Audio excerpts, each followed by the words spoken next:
récolter les fruits intérieurement. Non pas de manière raisonnée ou intellectuelle, c'est au-delà, c'est de manière ontologique. C'est au niveau de l'être que l'exégèse spirituelle nous donne des pistes, nous dévoile des secrets, nous dévoile les fruits qui sont cachés dans cette grande forêt d'arbres fruitiers, si vous me permettez l'exemple et la parabole, et qu'on cultive à l'intérieur, qu'on fasse mûrir à l'intérieur de nous la bienfaisance.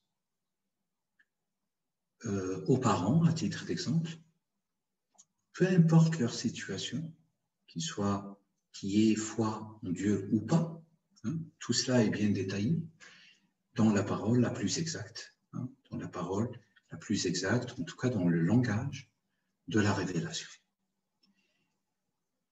Et cette intériorisation de l'aspect, de la notion, doit produire un fruit. Et ce fruit, une fois dégusté, doit nous donner une gustation, un goût. D'où vous allez trouver certainement parfois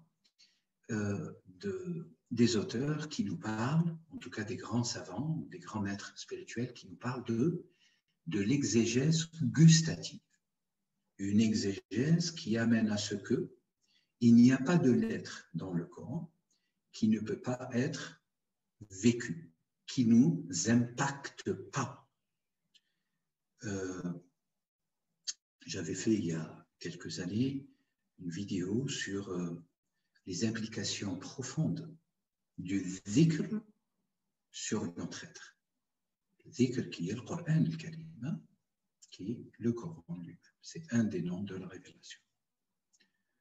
Et de manière générale, bien sûr, sans rentrer dans les technicités concernant ce sujet-là.